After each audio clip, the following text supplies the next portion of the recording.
हरे कृष्ण महामंत्र की। ओम अज्ञानतिमिरान्धस्य ज्ञानाञ्जनशलाकया सत्सुरोन्मिलितं येन तस्मै श्रीगुरुवे नमः। नमः ओं विष्णुपादाय कृष्णपृष्ठाय भूतले श्रीमदे भक्तिवेदान्तस्वामीति नामिने। नमस्ते सारस्वती देवे गौरवाणी प्रचारिणे निर्विशेष शून्यवादी भाषा तदेशधारिणे। जय श्री कृष्ण चैतन्य प्रभु नित्यानंद श्री अद्वैत गदाधर श्रीवासदि गौर भक्त वृंद। हरे कृष्ण कृष्ण कृष्ण हरे हरे, हरे राम राम राम हरे हरे। हरे कृष्णा हरे कृष्णा हरे कृष्णा कृष्ण कृष्ण हरे हरे, हरे राम राम राम हरे हरे। जय श्री प्रभुपाद की जय। नवतिरुपति यात्रा महोत्सव की। நம்ம நவத்திருப்பதி யாத்திரை வந்திருக்கோம். இந்த நவத்திருப்பதி 108 வைணவ தலங்கள்ல ஒன்று. 108 திவ்ய தேசங்கள் ஆழ்வார்கள்லாம் பாடிய ஸ்தலங்கள், தூய பக்தர்கள் ஆழ்வார்கள் ஆச்சாரியர்கள்லாம் பாடிய ஸ்தலங்கள், பகவான் ஸ்வயமாக தோன்றியிருக்கிற ஸ்தலம். அதாவது இந்த கோயில்கள் எல்லாமே ரொம்ப ரொம்ப பழமையானது. இங்க குறிப்பா தமிழ்நாட்டில் நிறைய திவ்ய தேசங்கள் இருக்கு. 108 திவ்ய தேசங்கள்ல பெரும்பாலும் தமிழ்நாட்டில் இருக்கு. அப்போ இந்த புருஷோத்தம மாசத்துல இந்த யாத்திரை ரொம்ப ரொம்ப ஸ்பெஷல். எக்கோ பண்ணுங்க 0. அப்ப இன்னைக்கு நம்ம ஒரு ஸ்தலமா போயிட்டு முதல்ல இன்னைக்கு இப்போ 2 கோயில் போறோம். அந்த 2 கோயிலுடைய புராணம் இப்போ சொல்லிடுறேன். அப்புறம் கேட்டுட்டு போய் பார்க்கும்போது ரொம்ப நல்லா இருக்கும். அதுக்கப்புறமா அங்கங்க அந்தந்த ஸ்தலத்தோடைய புராணம் சொல்லி கொடுக்குறேன். அது தெரிஞ்சுட்டு அந்த பகவானுடைய லீலைகளை கேட்டுட்டு போய் பார்க்கும்போது இன்னும் ரொம்ப நல்லா இருக்கும். பகவான்கிட்ட பிரார்த்தனை பண்ணணும், கிருஷ்ண பக்தியில முன்னேற்றம் வரணும், நாமத்துல ருச்சி வரணும், வைஷ்ணவருக்கு சேவை பண்ணணும், எப்பவுமே பகவானுடைய சேவையில் இருக்கணும் அப்படின்னு பிரார்த்தனை பண்ணிக்கணும். இப்போ முதல்ல நம்ம இருக்கக்கூடிய இடம் ஸ்ரீ வைகுந்தம். இந்த இடத்துக்கு பேர் ஸ்ரீ வைகுந்தம். இங்க பெருமாளுக்கு வைகுந்தநாதர் பெருமாள். வைகுந்தநாதர் பெருமாள் இங்க எப்படி பகவான் தோன்றினாரு, இந்த கஷேத்திரத்தோட மகிமை என்ன? பெரும்பாலும் பகவான் இந்த பூமியில அர்ச்சாவதாரமா தோன்றார். அர்ச்சாவதாரம்னா விக்கிர ரூபத்துல தோன்றார்.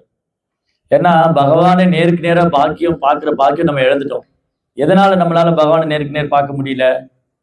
இப்ப என்ன எல்லாரும் பாக்குறீங்க, நான் உங்களை பாக்குறேன். ஏன் இந்த மாதிரி பகவான் பார்க்க முடியல நம்மளால? நம்ம கிட்ட நம்ம தூய்மையான குணம் இல்லை. நம்மகிட்ட ரொம்ப அசுத்தமான குணங்கள்லாம் வச்சுட்டு இருக்கோம். பொறாமை, அகங்காரம், பொய் அகங்காரம், ஆணவம், அப்புறம் அறியாமை, இந்த மாதிரி நிறைய பௌதிக ஆசைகள், பற்றுதல், இதெல்லாம் இருக்கு.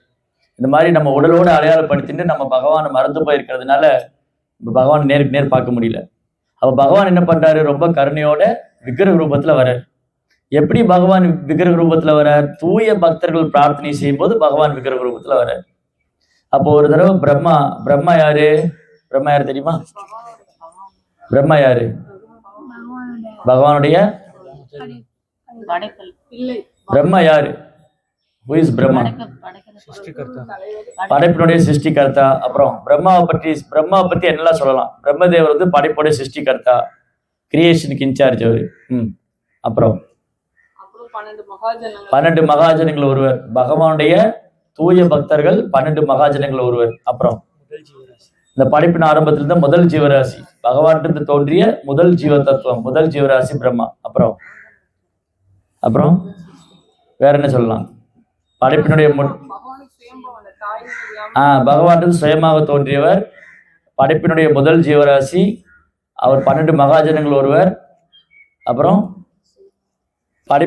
படைப்புக்கான இன்சார்ஜ் அவரு. அப்புறம் அவர் இந்த சம்பிரதாயத்துடைய பிரதான ஆச்சாரியர். நம்ம சம்பிரதாயம் பிரம்ம மாத்வ கௌடிய வைஷ்ணவ சம்பிரதாயம். இந்த சம்பிரதாயம் பிரம்மாட்டிருந்தா தோன்றுது. முதல் வேத ஞானத்தை பிரம்மா பகவானுக்கு பகவான் பிரம்மாவுக்கு சொல்றார். முதல் வேத ஞானத்தை யாருக்கு சொல்றா? பகவான் பிரம்மாவுக்கு சொல்றார். ஸோ பிரம்மா அவரது புதல்வரும் சீடருமான நாரதருக்கு சொன்னார். நாரதர் வியாசருக்கு சொன்னார். இப்படி அது பரம்பரை மூலமா வந்தது பிரம்ம மாத்வ கௌடிய வைஷ்ணவ சம்பிரதாயம். அப்போ பிரம்மா பகவானுடைய குணாவதாரம் கூட. 3 குணம், சத்வ ரஜஸ் தமஸ். அப்போ ரஜோ குணத்துக்கு அதிபர் பிரம்மா, சாத்விகமான குணத்துக்கு அதிபர் மகாவிஷ்ணு, தமோ குணத்துக்கு அதிபர் மகாதேவர். இந்த 3 குணத்தையும் பிரதிநிதிக்கக்கூடிய அவதாரம். அப்ப பகவானால சக்தி அளிக்கப்பட்ட அவதாரம் பிரம்மதேவர், பகவானுடைய குணாவதாரம், அவர் 12 மகாஜனங்கள் ஒருவர், அவர் சிருஷ்டிகர்த்தா, அவர் பகவான்ட்டு முதல்ல தோன்றிய ஜீவராசி. இந்த மாதிரி நிறைய சிறப்புகள்லாம் இருக்கு. அப்போ ஒரு முறை என்ன நடந்ததுன்னா, பிரம்மாவுடைய நாலேஜ், வேதங்கள்லாம் இருக்கு இல்லையா, வேதங்கள் வந்து பகவான் பிரம்மா கொடுத்த அந்த பிரம்மாட்டு இருந்து அந்த வேதங்களை வந்து ஒரு அசுரன் கடத்தின்னு போயிட்டான், திருடின்னு போயிட்டான். பிரம்மாவுடைய நாலேஜ் வந்து பிரம்மாட்டு இருந்து வேதங்களை சோமுகாசுரன் ஒரு அசுரன், சோமுகாசுரன் என்ன பண்ணாரு, யார்கிட்ட இருந்து வேதங்கள்லாம் எடுத்துட்டாரு, பிரம்மாட்டு இருந்து திருடின்னு போயிட்டாரு. ஸோ பிரம்மாட்ட இருந்து வேதங்கள்லாம் திருட்டு போயிட்டதுனால பிரம்மா வந்து பகவான்கிட்ட பிரார்த்தனை பண்றாரு, எப்படியாவது வேதங்களை மீட்கணும், மீண்டும் அந்த வேதிக் நாலேஜ், வேத அறிவு, வேத ஞானம் ரொம்ப ரொம்ப அவசியம். ஞானம் இல்லைன்னா முட்டாள்னு சொல்லுவாங்க இல்லையா, உனக்கு அறிவு இல்லைன்னு சொல்றாங்க இல்லையா, முட்டாள்னு சொல்லுவாங்க. அப்போ பௌதிகமான அறிவு பத்தாது, பௌதிகமான அறிவு போதாது, ஆன்மீக அறிவு வேணும். ஆன்மீக அறிவுன்னு என்னது, நான் இந்த உடல் எல்லாம் ஆத்மா, கிருஷ்ணா முழுமுதற் கடவுள், நான் ஒரு சேவகன், அப்புறம் பகவானுடைய தனித்தன்மை என்ன, பகவானுடைய மகிமை என்ன, இதெல்லாம் வந்து வேதத்துல இருக்கு. அந்த வேதங்களையே கடத்தின்னு போயிட்டான் இந்த அசுரன், சோமாசுரன். அப்போ பிரம்மா வந்து தவம் செய்யறதுக்கு ஒரு இடம் செலக்ட் பண்ணணும்னு பாக்குறாரு. எங்க போய் தவம் பண்ணலாம், பகவானை தவம் பண்றதுக்கு நல்ல இடம் வந்து ரொம்ப அமைதியா இருக்கணும், பீஸ்ஃபுல்லா இருக்கணும், அது இயற்கையா காடுகள் நதிகள்லாம் போறக்கூடிய இடமா இருக்கணும். அப்போ ரொம்ப அமைதியா இருந்து தவம் பண்ணி பகவானை பிரார்த்தனை பண்ணி வேதங்களை திரும்ப கேட்கலாம், மீட்டு தர சொல்லலாம். அப்போ பிரம்மா வந்து எங்க தவம் பண்ணலாம் அப்படின்னு இந்த போன்லாம் சைலண்ட்ல போட்டுருங்க. ஸோ பிரம்மா வந்து எங்க தவம் பண்ணலாம் அப்படின்னு ட்ரை பண்றாரு, யோசிக்கிறார். அப்போ முதல்ல வந்து பிரம்மா ஒரு ஒரு பிரபு அனுப்புறாரு, அவர்கிட்ட ஒரு பிரபு அனுப்புறாரு. அவர் என்ன பண்ணாரு, அப்படியே இங்க இடம்லாம் செலக்ட் பண்ண வந்து அவர் ஒரு தேவதையினால கவரப்பட்டு பிரம்மாவே மறந்து போயிட்டாரு. அப்போ மாயா வந்து ரொம்ப ரொம்ப சக்தி வாய்ந்தது. தென் பிரம்மா அடுத்தது என்ன பண்ணாரு, தன்னுடைய கமண்டலத்துல இருந்து அதை ஒரு ஜீவனா மாற்றி அவங்கள அனுப்புற ஒரு மாதாஜி, ஒரு ஸ்திரீ. அந்த பொண்ணு என்ன பண்ணாங்க, பல இடங்களை சூஸ் பண்ணி தேடிட்டு வரும்போது இந்த இடம் தாமிரபரணி ஆற்றங்கரை. இந்த தாமிரபரணி ஆற்றங்கரை வந்து ரொம்ப அழகா இருக்கு, ரொம்ப அமைதியா இருக்கு, ரொம்ப சாத்விகமா இருக்கு, அதனால இங்க நீங்க தவம் பண்ணுனா நீங்க பகவானை குறிச்சு நல்லா தவம் பண்ணலாம் அப்படின்னு சொல்லி அந்த தேவதை வந்து சொல்ல, அப்ப பிரம்மா இங்க வந்து தவம் பண்ணார். ஸோ ஃபர்ஸ்ட் யார் இங்க வந்து தவம் பண்ணா, பிரம்மா. இந்த இடத்துல தாமிரபரணி ஆற்றங்கரையில இங்க வந்து பிரம்மா தவம் செஞ்சார். பல ஆயிரம் வருஷம் பிரம்மா தவம் பண்ணி பகவானை நேருக்கு நேர் தரிசனம் பண்ணார்.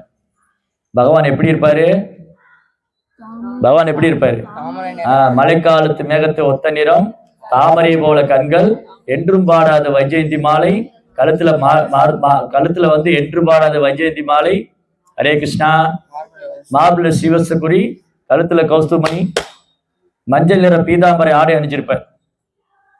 ஹரே கிருஷ்ணா. கொஞ்ச நேரத்துக்கு வேற எங்கேயும் கவனம் போகக்கூடாது, கவனம் போச்சுன்னா வந்ததுக்கு நானும் பிரயோஜனம் இல்லை. கிருஷ்ணர் வந்து என்ன சொல்றாரு, தீர்த்த யாத்திரை பத்தி சொல்லியிருக்காரு கிருஷ்ணர் பாகவதத்துல. பிரபுபார் வந்து அடிக்கடி பிரபுபார் இந்த உபன்யாசத்துல சொல்லுவார், யசாச புத்தி குணபே திரிதாதுகே சலிக்கலஷ்னா இஷு பௌம இச்சதி தீர்த்த புத்தி கலிலேன கர்கிஷி ஜனேஷு அபிஞேஷு ஜெயவு கோக்கரா. யார் கழுதையோடையும் மாடோடையும் ஒப்பிடப்படுறாங்க. மனுஷங்களை வந்து எந்த மாதிரி மனுஷங்களை கழுதையோடையும் கழுதையோடையும் மாடோடையும் எந்த மாதிரி மனுஷங்களை ஒப்பிடுறாங்கன்னா, யார் ஒருத்தர் நான் இந்த உடல் நினைச்சிட்டு இருக்காங்க, நான் இந்த உடலு அப்படின்னு நினைக்கிறவங்க, ஆத்மாவை மறந்து போய் தன் இந்த உடலா நினைக்கிறவங்க, நான் இந்த உடல் நினைக்கிறவங்க, யசாத்ம புத்தி குணப்பை திரிதாதுகே. இந்த உடம்பு வந்து 3 விதமான கலவை, பொருட்களுடைய கலவை, கபம் வாதம் பித்தம். இதுதான் இந்த உடம்பு. இது ஒரு பை மாதிரி, ஒரு பேக் மாதிரி. இந்த உடம்புல என்ன இருக்கு, கபம் வாதம் பித்தம், இவ்வளவுதான். அதனால இந்த உடம்ப நான் நினைச்சுக்கிறவங்க யஷ்டாத்ம புத்தி குணப்பேதி தாதுக்கே சலிக்கலஷ்னா இஷு பௌமி இச்சதி. ஓ, நான் இந்த நாட்டை சேர்ந்தவன், இந்த நாடு என்னுடைய நாடு, நான் அமெரிக்காக்காரன், நான் இந்தியா, நான் பாகிஸ்தான், நான் ரஷ்யா அப்படின்னு தன்னை வந்து நாட்டோடு உரிமைப்படுத்திட்டு உரிமை கொண்டாடுறவன். தீர்த்த யாத்திரை போயிட்டு அங்க பகவானை பற்றி கேட்காம அங்க சும்மா குளிச்சுட்டு வர்றவங்க. அங்க போனோம், குளிச்சிங்க, பாவம் போச்சு, பாவம் போறதுக்காக போய் குளிச்சுங்க, ஆனா நீங்க என்ன பண்ணீங்க, அங்க போய் பகவானை பத்தி கேட்கல, கவனம் செய்யல அப்படின்னு சொன்னா அவங்க கழுதையோடு ஒப்பிடப்பட்டிருக்கு. கழுதையோடு மாடோடும் தீர்த்த புத்தி கலிலேன ஹரிகிஷி ஜனேஷு அவிஞேஷு ஜெயவ கோக்கரா. அதனால தீர்த்த யாத்திரையுடைய முக்கியமான பர்பஸே பகவானை பற்றி கேட்கணும், அந்த ஸ்தலத்தை பற்றி கேட்கணும். அங்கே பகவான் எப்படி வந்தார், என்ன மாதிரி இங்கே அற்புதம் நடந்தது, எந்த பக்தருக்கு தரிசனம் கொடுத்தாரு, ஏன் இந்த ஸ்தலம் இவ்வளோ பெருமை வாய்ந்தது, அங்கே சாதுக்கள்கிட்ட இருந்து கேட்கணும். அப்போ என்ன பேசிட்டு இருந்தோம்? பிரம்மா வந்து இங்கே தவம் பண்ணிட்டு இருந்தார். பிரம்மா இங்கே தவம் பண்ணிட்டு இருக்கும்போது பகவான் ஒரு தரிசனம் கொடுக்குறார். வனமாலி கதி சாங்கி சங்கி சக்ரி சனந்தகி ஸ்ரீமான் நாராயணோ விஷ்ணு வாசுதேவோ பிரகக்ஷது. வாசுதேவ கிருஷ்ணர் மழைக்காலத்து மேகத்தை ஒத்த நிறம், தாமரை போல கண்கள், என்றும் பாடாத வைஜெயந்தி மாலை, மார்புல சீவஸ்தக்குரிய, கருத்துல கௌஸ்துவமணி, மஞ்சள் நிற பீதாமரை ஆடும் 4 கரங்களோடு தரிசனம் கொடுத்தார். பிரம்மாவுடைய கண்ணுல இருந்து அப்படி கண்ணீர் வந்தது. பகவானை நேருக்கு நேர் தரிசனம் பண்ணார். அப்புறம் பிரம்மா பிரார்த்தனை பண்ணார், பகவானே என்னுடைய வேத ஞானம்லாம் அந்த அசுரன் தூக்கின்னு போயிட்டான், சோமுகாசுரன், நீங்க தான் அதை மீட்டு தரணும். உங்களை விட எனக்கு யார் கதி இருக்கா? பக்தனுக்கு பகவான் தான் ஒரே அடைக்கலாம். அப்போ பிரம்மா பிரார்த்தனை பண்ணவும் பகவான் போய் இந்த சோமுகாசுரனை வதம் பண்ணிட்டு அந்த வேத ஞானத்தை வந்து திரும்பி மீட்டு கொடுத்தார் பிரம்மாவுக்கு. அப்ப பிரம்மா சொன்னாரு, பகவானே இவ்வளவு அழகா நீங்க தரிசனம் கொடுத்தீங்க, நான் பார்த்துட்டேன் உங்க ரூபத்தை. வந்து நீங்க ஆன்மீக லோகத்துல எப்படி இருக்கீங்களோ, வைகுந்த லோகத்துல கோலோகுந்தாவனத்துல எப்படி இருக்கீங்களோ அந்த மாதிரி தரிசனம் கொடுத்துட்டீங்க, நான் பார்த்துட்டேன். நீங்க இப்படியே இங்க இருந்தீங்கன்னா வர்றவங்களே உங்களை தரிசனம் பண்ணுவாங்களே, இந்த பூலோகத்துல இருக்கிற மக்களும் உங்களை தரிசனம் பண்ணி, இதுதான் ஒரு வைஷ்ணவர். வைஷ்ணவர்னா எப்பவுமே அங்க என்ன பறக்குது? அப்போ அங்க போயிருங்களா? அப்போ சோ என்ன பேசிட்டு இருந்தோம்? ஒரு வைஷ்ணவர் எப்பவுமே வந்து மற்றவங்க நன்மைக்காகவே சிந்திச்சுட்டு இருப்பார். ஒரு யார் வைஷ்ணவர்னா மற்றவங்களுக்கு என்ன உதவி செய்யலாம், மற்றவங்களுக்கு எப்படி கிருஷ்ணரை பத்தி சொல்லி தரலாம், மற்றவங்க எப்படி கிருஷ்ணருடைய கருணையை பெறலாம், நான் மட்டும் கிருஷ்ணருடைய கருணையை பெறக்கூடாது, நான் மட்டும் கிருஷ்ண பக்தி பண்ணக்கூடாது, நான் மட்டும் பகவானை தரிசனம் பண்ணா போதாது. அப்ப நான் மட்டும்னா அது சுயநலம். ஆனா எல்லாருக்கும் அந்த பாக்கியம் கிடைக்கணும். அப்ப பிரம்மா என்ன பிரார்த்தனை பண்ணார்? எல்லாருக்கும் அந்த பாக்கியம் கிடைக்கணும், எல்லாரும் வந்து இங்க பெருமாளை தரிசனம் பண்ணட்டும். பகவானே நீங்க இப்படியே இங்க இந்த கோலத்திலேயே தரிசனம் கொடுங்க, நான் எப்படி உங்களை தரிசனம் பண்ணி இப்ப சந்தோஷமா இருக்கணும், அந்த மாதிரி மக்கள் எல்லாரும் உங்களை வந்து தரிசனம் பண்ணட்டும். இந்த ஸ்ரீ வைகுண்டத்துக்கு வரதும், இந்த வைகுந்தமும் ஆன்மீக லோகத்திற்கு வைகுண்டம் வேற வேற இல்லை. பகவான் எங்க இருக்காரோ அது வைகுந்தம். அதனால நீங்க இங்க வந்துட்டீங்க, இந்த இடத்துக்கு ஸ்ரீ வைகுந்தம்னு பேரு. உங்க பேர் வைகுந்தநாத சுவாமி, வைகுந்தத்திலிருந்தே இறங்கி வந்திருக்காரு. பெருமாள் வந்து ஒரு தூய பக்தருடைய தபத்தினால வைகுந்தத்திலிருந்தே இறங்கி வந்திருக்காரு. அதனால இந்த இடம் ஸ்ரீ வைகுந்தனே அழைக்கப்படும். நீங்க வைகுந்தநாதரா இருப்பீங்க. இங்க இருந்து எப்படி எனக்கு தரிசனம் கொடுத்தீங்களோ அது மாதிரி இங்க வரக்கூடிய மக்களுக்கு எல்லாம் தரிசனம் கொடுத்து உங்களை தரிசனம் பண்றது மூலமா, பொதுமக்கள்லாம் வந்து உங்களை தரிசனம் பண்றது மூலமா எல்லா விதமான பாவத்திலிருந்து விடுபடட்டும், அவங்களுக்கு உங்க மேல அன்பு கிடைக்கட்டும், நீங்க அருள் பண்ணுங்க, உங்களை இந்த விக்கிரக ரூபத்துல தரிசனம் பண்ணி அவங்க உங்க மேல அன்பு வளர்த்துக்கிட்டோம் அப்படின்னு பிரம்மா பிரார்த்தனை பண்ண. ஸோ பகவானும் அப்படியே ஆகட்டும் சொல்லி இங்க வந்து வைகுந்தநாத பெருமாளா இருக்காரு. அப்புறம் இங்க ஏதோ வைகுந்தநாத பெருமாளா பகவான் வந்துட்டாரா, அப்ப இந்த பகுதியில் உள்ள மக்கள் எல்லாம் வந்து பகவானை தரிசனம் பண்ண வருவாங்க. சுற்று வட்டார தாமிரபரணி ஆற்றங்கரையில இந்த சுற்று வட்டாரத்துல எல்லா கிராமத்துல இருக்கிறவங்களும் இந்த மாதிரி இங்க பெருமாள் அழகா எழுந்தள்ளி இருக்காரு வைகுந்தநாத பெருமாள்னு சொல்லிட்டு எல்லாரும் தரிசனம் பண்ண வந்தாங்க. அது ஒரு திருடன் கூட இருந்தார், ஒரு திருடன் அந்த கூட்டத்துல. இவர் என்ன பண்ணுவார்னா, ராத்திரி ஆனா போய் திருடுவார், கொள்ளையடிப்பார். கொள்ளையடிச்சுட்டு வந்துட்டு அவர் வைகுந்தநாத பெருமாளுடைய பக்தர், அவர் பகவான் மேல ரொம்ப பக்தி.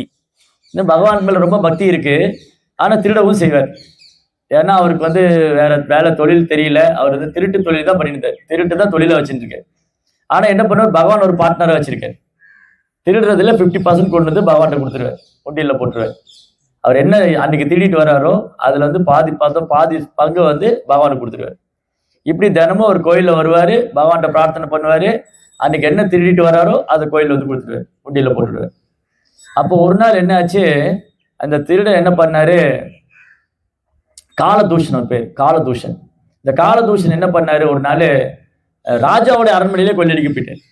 அங்க சுத்தி இங்க சுத்தி கடைசியில ராஜாவோட பாண்டிய நாட்டு மன்னருடைய அரண்மனையிலே கொள்ளடிக்க போயிட்டார். அப்ப என்னாச்சு, இந்த கூட்டாளிகள்லாம் போனாங்க, இந்த கூட்டாளிகள்லாம் மாட்டிக்குவாங்க. மாட்டினோடனே இவரு தப்பிச்சிட்டாரு. இவரு தப்பிச்சு ஓடி போயிட்டாரு. கூட்டாளிகள்லாம் மாட்டினோடனே ராஜா கேட்கிறார், அவர்களை கூட்டாளிகள்லாம் கைது பண்ணிட்டு, யாரு உங்களுக்கு தலைவன் யாரு, என்ன துணிச்சல் இருந்தா நீங்க அரண்மனையில வந்து கொள்ளையடிப்பீங்க, உங்களுக்கு மரண தண்டனை விதிக்க போறேன் அப்படின்னு அவங்க எல்லாம் சிறையில போட்டு உங்களுக்கு மரண தண்டனை விதிக்க போறேன், எங்க அவங்க கூட்டாளி, யார் அவன்? இவங்க சொல்லுவாங்க, நாங்க ஒன்றும் தப்பு பண்ணல, நான் கூட தான் வந்தோம், அந்த காலதூஷன் தான் எல்லாத்துக்கும் காரணம். காலதூஷனா அவன் ஒன்று காவலாளியை கூப்பிட்டு அவன் எங்க இருக்கான்னு பிடிங்க, தேடி கண்டுபிடிச்சு பிடிச்சிட்டு வாங்க. காலதூஷனை வந்து அரெஸ்ட் பண்ணி கைது பண்ணி கொண்டு வந்து அவனை சிறையில் அடிச்சு அவனுக்கு மரண தண்டனை கொடுக்கணும். என்ன துணிச்சல் இருந்தா என் ராஜ்யத்துல கொள்ளையடிக்கிறது இல்லாம என்னுடைய அரண்மனையிலே வந்து கொள்ளையடிக்க வந்திருப்பான். என்ன துணிச்சல் அவனுக்குன்னு சொல்லி இந்த ராஜா என்ன பண்ணுவாரு, காவலாளிகளை அனுப்புவார். அப்ப இந்த காலதோஷம் என்ன பண்ணுவாருன்னா, தீவிரமா காவலாளிகளும் ஊர் பூரா தேடுறாங்க. அப்ப கோயில்ல வந்து பெருமாள்கிட்ட பிரார்த்தனை பண்ணுவாரு, பகவானே நான் வந்து பண்ணது தப்பு தான், ஆனா என்ன பண்றது, எனக்கு இதுதான் தொழில், இதுதான் பண்ணினேன். ஆனா இப்ப வந்து இந்த ராஜா வந்து என்ன தேடிட்டு இருக்காரு, நீங்க தான் என்னை காப்பாற்றணும், எனக்கு வந்து வேற அடைக்கலம் இல்லை அப்படின்னு சொல்லி அந்த காலதூஷன் பெருமாள்கிட்ட வந்து பிரார்த்தனை பண்ணாரு. அப்போ பெருமாள் வந்து என்ன பண்ணாரு, ராஜாவோட அரண்மனைக்கு போனார். யாரு, காலதூஷன் ரூபத்துல போனார். காலதூஷன் ரூபத்துல போயிட்டு ராஜாவோட அரண்மனையில போய் நான் தான் கொள்ளையடிச்சேன் அப்படின்னு.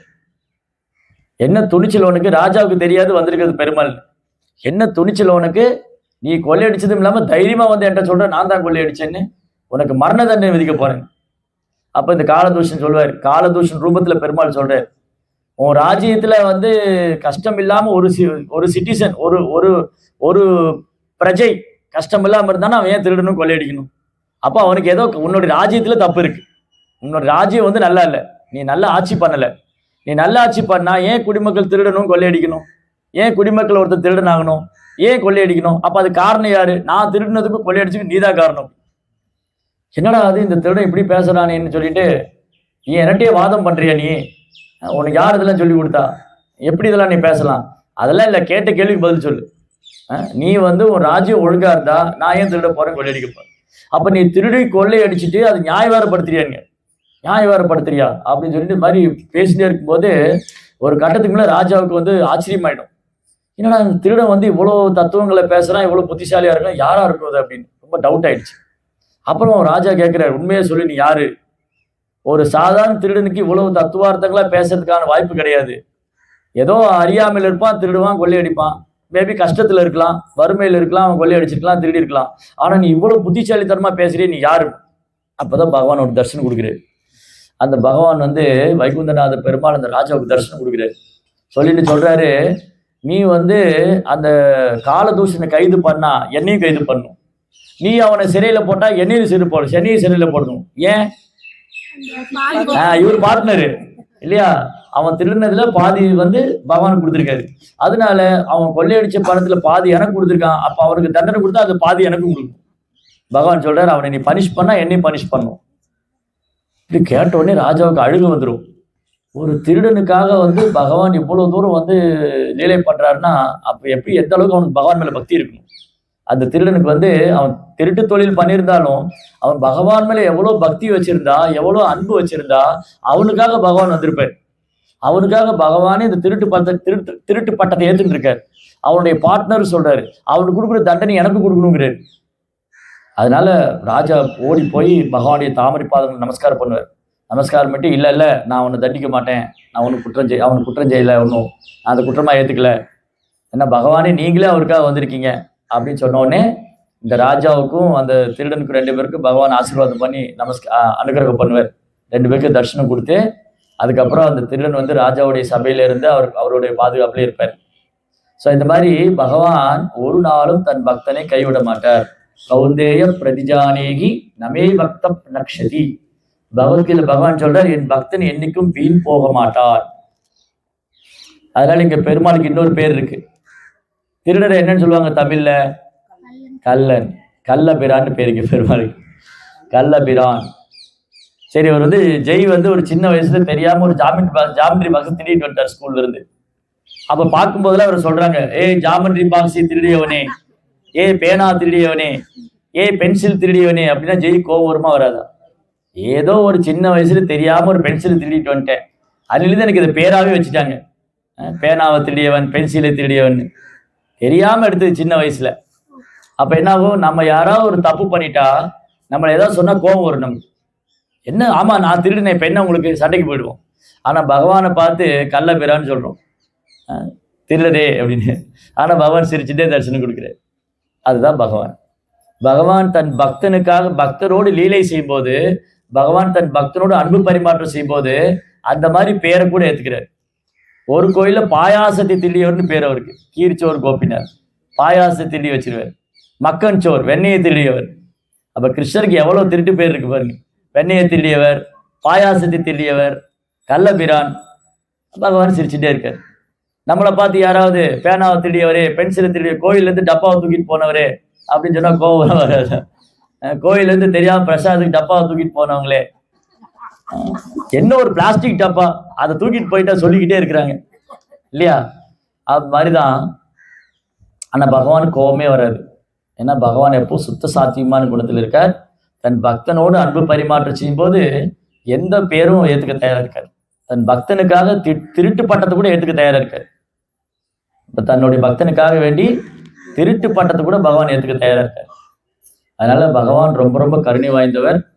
அவருடைய கருணை எல்லையற்றது, அவருடைய கருணை காரணமற்றது. அப்புறம் இந்த நவதிருப்பதி எல்லாமே நவகிரகங்களோடு சம்பந்தப்பட்டிருக்கு. நவகிரகம், ஒரு வைஷ்ணவர் ஒரு கிருஷ்ண பக்தர் தனியா போய் நவகிரகத்தை வழிபட வேண்டிய அவசியமே இல்லை.